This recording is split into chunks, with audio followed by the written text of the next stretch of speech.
अस्सलाम वालेकुम। सिलबट्टे पर काम करने के फ़ायदे। जी तो आइए जानते हैं। उर्दू टिप्स बाय अदिल को सब्सक्राइब कीजिएगा। खाना बनाते वक्त जब सालन का मसाला भूनते हैं या चटनी वगैरह बनाते हैं तो ग्राइंडर की ज़रूरत होती है, लेकिन अगर आप वही काम सिलबट्टे पर करें तो आपका खाना भी ज़ायकेदार बनेगा और साथ ही आप जो कई फ़ायदे भी मिलेंगे जो हर औरत के लिए जानना ज़रूरी होते हैं ताकि वो अपने बुज़ुर्गों की बताई हुई बातों पर अमल करें। सिलबट्टे पर काम करने के फ़ायदे। हाथ की वर्जिश। सिलबट्टे पर चीज़ें पीसने से हाथों की भी मशक्क़त होती है और हड्डी जोड़ का दर्द भी कम होता है। कमर दर्द।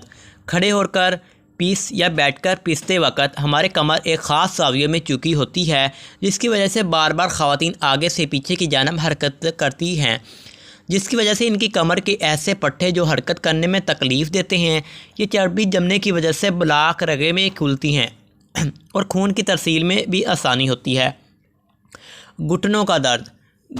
खड़े होकर पीसने से घुटनों के दर्द में कमी आती है और यूरिक एसिड की मकदार जिस्म में ज़्यादा हो गई तो इसमें भी कमी आती है।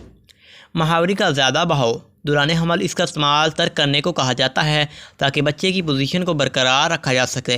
अलबत्ता महावरी के दौरान इसका इस्तेमाल खून की ज़्यादा बहाव करने में भी मदद देता है। उर्दू टिप्स बाय अदिल को सब्सक्राइब कीजिएगा, शेयर